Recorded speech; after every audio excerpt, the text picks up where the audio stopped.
Ito ang balita ngayon, trending at pinag-uusapan ngayon sa mundo ng social media. Ang di umano'y balitang matapos ang pananahimik, nasag na ang katahimikan at katotohanan. Ito ang nakakagulat. Chairperson ng Commission on Audit na pinamumunuan ng chairman nito na si Gamalel Asis Cordoba tila kumanta na at nagsalita na. Tila binasag na nito ang katotohanan matapos patunayan na unqualified report o malinis ang track record ng opisina ng DepEd sa pamumuno ni Vice President Sara Duterte. Gaano kaya ito katotoo, mga kababayan? Ating alamin. Pero bago ang lahat, kung bago ka pa lamang sa aming channel, please huwag kalimutang mag-like, subscribe at i-click ang notification bell para mas maging updated ka pa lalo sa lahat pa ng bagong video na i-upload namin. At eto na nga, mga kababayan, walang problema, walang ninakaw, walang korupsyon sa DepEd sa panahon ng Vice President na si Sara Duterte. Ito ang tila matinding pasabog ng katotohanan ng Commission on Audit o COA. At matapos ang tila kontrobersiyang mga kaliwat ng mga aligasyon sa Office of the Vice President at tila pinupolitika lang umano lahat ng mga kontrobersiyang binabato sa Office of the Vice President. Ito'y ayon mismo kay Vice President Sara Duterte. Mukhang mapapahiya ng araw ang mga kongresista sa inilabas na report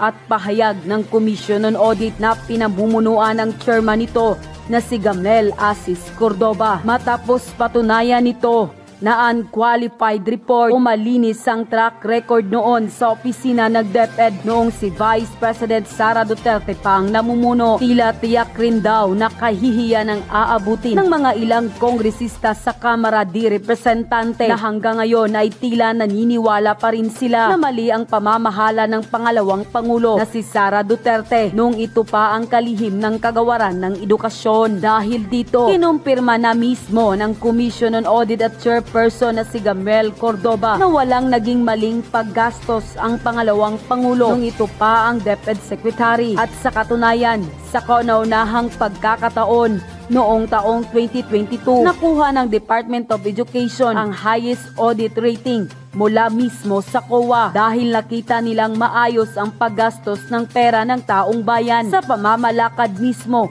ng pangalawang Pangulo na si Sara Duterte. Yun pa sa post ng Dare to Us, Department of Education, DepEd, under VP Inday Sara Duterte, receive an unqualified, also referred as unmodified, clean opinion in 2022 and 2023. For the very first time in 2022, yes, first time, the Department of Education was issued an unqualified opinion by Commission on Audit, COA, on its financial statements under the leadership of VP Inday Sara Duterte. I believe this is one of the major accomplishments of VP Inday. Yes, she took over towards the last half of 2022, but the responsibility of financial report preparation for the whole year is under her leadership. She mentioned this accomplishment during her turnover to Sani Angara. Hindi ito nabalita sa mainstream media noon. Ignore, no pansin. So I dig and check the previous annual audit reports of DepEd from 2012 to 2021. Only available report, and in those years DepEd was issued a qualified opinion, not very positive. Finally, in 2022, unqualified opinion na COA's highest audit rating, and as just reported in 2023 also, unquote. Nabasa niyo yan, guys? The COA issued an unmodified opinion indicating DepEd's financial statements are free from material misstatements. In short, walang problema, walang ninakaw, walang korupsyon sa DepEd sa panahon ni VP Sara. So, ano na naman, fake news na naman kayo, 'di ba? Hindi na naman kayo nagtagumpay. Malinis ang VP Sara. Kaya kung ako sa inyo, hintayin nyo na lang ang 2025 at 2028. Kaya tila maliraw ang kaliwat ng pinupunto ng mga ilang kongresista na marahil mali daw di umano ang naging paggastos ng pangalawang Pangulo sa kagawaran ng edukasyon, lalo't may mga tila lumulutang raw na unused laptop at ilan pang hindi pa umanong mga nagastos ng ahensya ni Vice President Sara Duterte. Tila nagtagumpay man ang mga mambabatas papyasan ang budget ng Office Office of the Vice President para sa taong 2025 ay laking sampal naman sa mga mambabatas ang sinabi ng COA dahil sa ganap na 2023 audit report ng COA, ang Department of Education ay undefined opinion. Take note, mula ito sa sinabi ng COA. Ano nga bang ibig sabihin ng undefined opinion, mga kababayan? Unmodified opinion. When a certain agency receives unmodified opinion from Commission on Audit COA, it means that the COA found no significant issues with the way the agency's financial records were reported. An unmodified opinion is also referred to as a clean opinion, which is the most favorable outcome an organization can receive in an audit. Ano ang sabi ng mga congressmen? Na misuse daw ni VP Inday Sara Duterte ang budget, complete opposite of COA's findings. And Kailan ba nagsimula yung pambabastos nila? Last year, after that meeting with the Makabayan Black and Martin Romualdez. They started destroying my name, pummeling me in the media with a multi-million PR campaign. Pinastos pa nila ako ng mga pagsisinungaling nila na kesyo taksil, kesyo korap, abusado. Putang ina ninyo.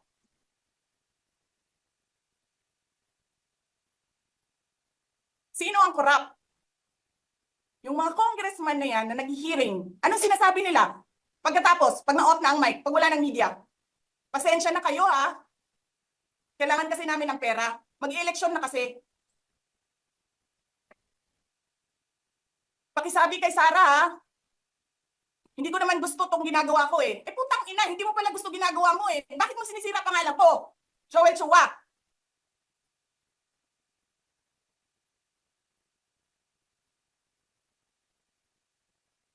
Ganyan. Ganyan ang bansa. This country is going to hell because we are led by a person who doesn't know how to be a president and who is a liar. Alam nyo anong pruweba ko na sinungaling siya? Tinanong ko, dalawang businessman. Matagal na sa negosyo ng bigas. Because I was concerned. This is a campaign promise. 20 pesos na kilo ng bigas. And so, I really sat down and talked to a businessman. Sabi ko, sabihin mo sa akin kung magagawa ba yung 20 pesos. Sabi niya, hindi. Napaka-imposibleng gawin yan. Because more than 20 pesos ang cost. Paano ka magbenta ng palugi? So, tinanong ko, nagsinungaling ba siya nung sinabi niya? And then he said outright, yes. It's either he did not know what he was talking about, but so incompetent, or he was lying through his teeth to get the votes of people. Putang ina ninyong lahat. Martin Romualdez, Lisa Marcos, Bongbong Marcos.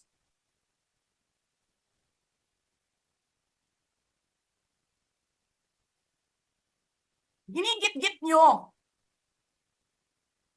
yung mga tao ko dyan sa envelope na yan. Lisa Marcos, naalala mo, nagpadala ka sa akin ng video? Sinabihan mo ako saan kukunin ang pera. Pinakita mo ang muka ng tao doon sa video message mo. Hi, Nikki. This is she's been working with us for the longest time. We trust her. You sent me written instructions about money. Millions a month. Anong nakalagay doon sa envelope? DepEd. Anong ginawa ko? Binigay ko sa DepEd. Putak na mukha.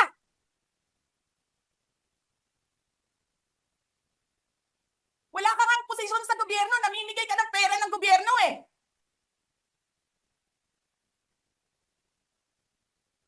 Sisirahin mo yung tangal ng mga kasama ko sa Office of the Vice President. mga tao, nakaw yan, confidential funds yan. Niwala nga kayong isang proof na confidential funds yan. Naniwala lang kayo sa isang babae na ang pangalan ay Gloria Mercado na nagsabi confidential funds yan, na hindi nyo nga nilabas na wala pang confidential funds, meron ng white envelope.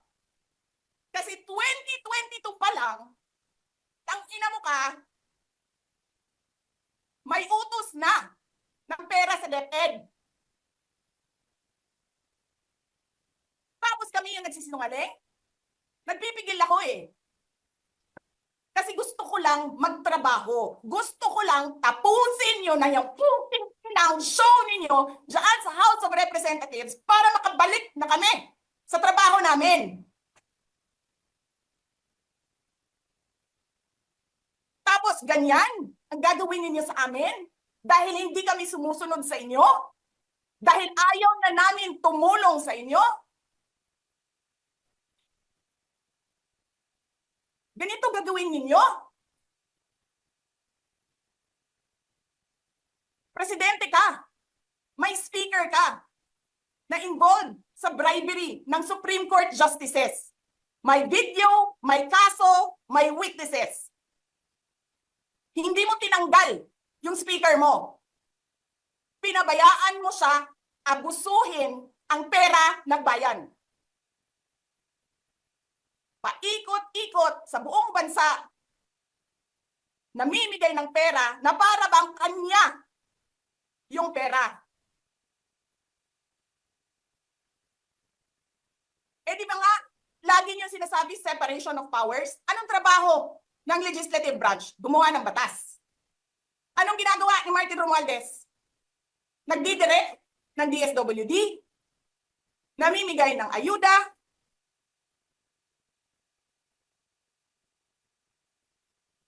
nagsasabi kung anong bibigay, anong ibibigay, anong gagawin, sino ba ang presidente dito?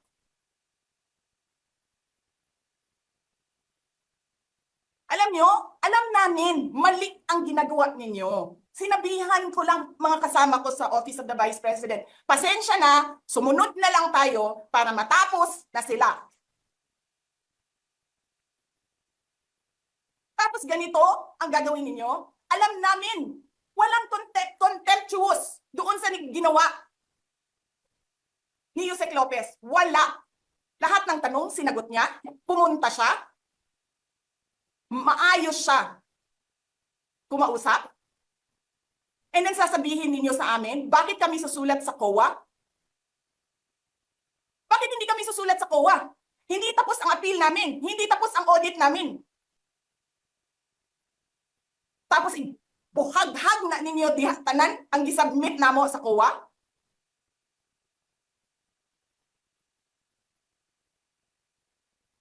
Tama ba yun? I have a video of Chairman Gamaliel Cordova. Sinasabi niya, mali ang ginawa niya. Tama ba yun? Ikaw ba ang auditor? Ikaw ang appeals. Wala pa kaming audit? Sasabihin mo na mali kami?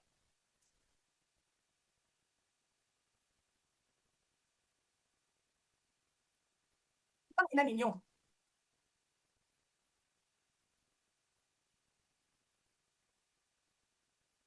Hindi pa kayo nakakita ng kalaban na tulad ko.